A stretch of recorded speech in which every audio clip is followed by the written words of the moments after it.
são processos. No final desse processo os frutos iam aparecer, mas eu não imaginei que as coisas acontecessem com a rapidez que aconteceram. Eu me lembro que no primeiro dia da representação eu fui convidado a me apresentar ao elenco e falando qual era a minha expectativa e a expectativa da torcida.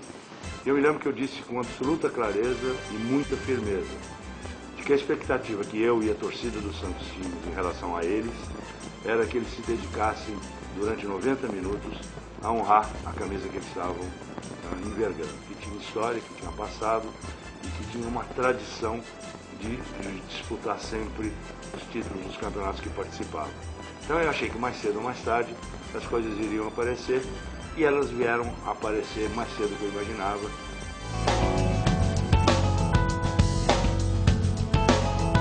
Eu diria que nós temos 75% dos componentes da equação resolvidos. O primeiro componente é ele querer ficar. Ele já tem manifestado com absoluta clareza. E você olha o jeito do Robinho, o sorriso, as comemorações, ele no vestiário, ele está feliz como um passarinho. Os outros 25% é o Santos. O Santos quer o Robinho. Por mim, no discurso que eu fiz anteriormente, eu quero o Robinho até o resto da sua carreira. Os 25% restantes, ou ainda faltantes, seria a viabilização econômica.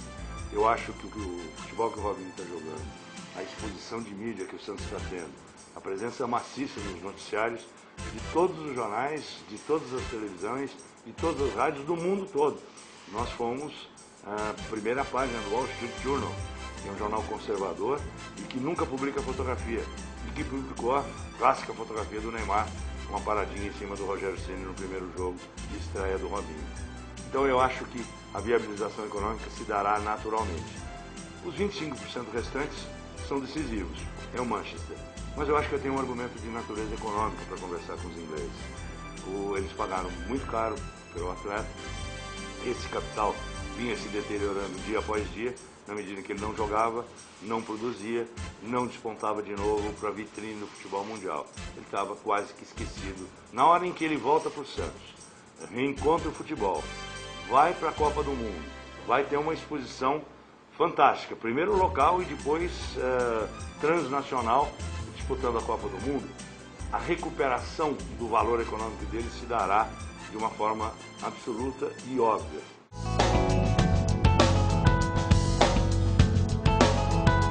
Transmito a minha mais absoluta convicção de que a gente tem como segurar esses jogadores por mais tempo no Santos. Por algumas razões também muito lógicas e muito sensatas.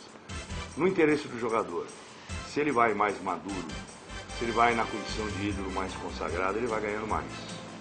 Natural. As possibilidades dele mais maduro como atleta e como cidadão insinuam a ideia de que ele vai se adaptar melhor para uma cultura estranha, para uma língua que normalmente ele não domina, e para um futebol muito diferente daquele que ele joga aqui. Para o clube, porque é óbvio que é um processo de agregação de valor. O futebol é um ciclo. Um pé de café plantado hoje só vai produzir frutos daqui 3 anos. Um jogador de futebol só vai estar no esplendor da sua forma e da sua capacidade no momento em que o seu valor econômico se sobressai, agregado pelo talento que ele demonstra, ao final de um ciclo, que na minha opinião não deve ser inferior a 3 anos.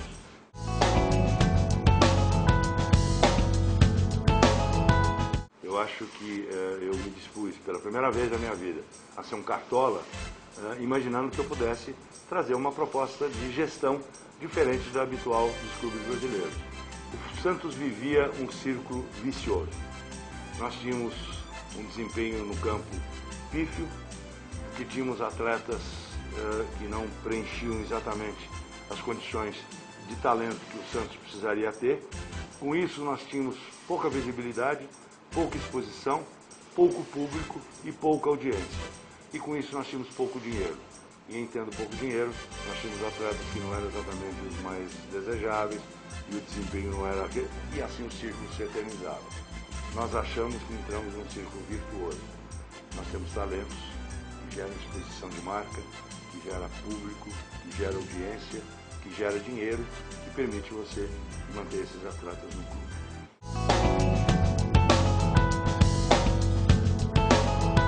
Eu gostaria de ser treinador do Santos, ou ser auxiliar técnico do Dorival nessa última partida, porque se eu fosse treinador do Santos, eu levaria o Giovani, nem que seja para ficar na expectativa de entrar no final ou quando ele quisesse. Eu acho que seria uma maneira maravilhosa se o Giovani pudesse erguer a taça de campeão paulista, se o Santos conseguir vencer ou empatar a partida final contra o Santo André.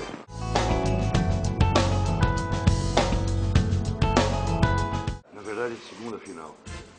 Eu já estava no Santos na disputa da Taça São Paulo, que depois de 20 anos o Santos chegou a uma final, aí é uma demonstração típica de que eu sou um sujeito de história.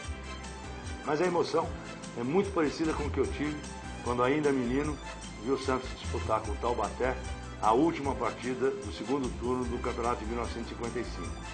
Era um time pequeno, mas muito aguerrido e muito valoroso.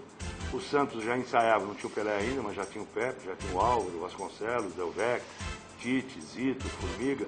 Já era um time com muito bons jogadores, mas pegamos uma tremenda numa pedreira, uma final aparentemente óbvia na Vila Belmiro. E só carimbamos o nosso título, quando faltavam 8 minutos para o final, um gol emblemático do Pepe, o nosso grande artilheiro, o nosso eterno ponto esquerdo. Então o Santos me deu a chance de viver essa descarga de adrenalina no começo da minha adolescência, que está se repetindo agora. Eu acho que isso tem sido rejuvenescedor.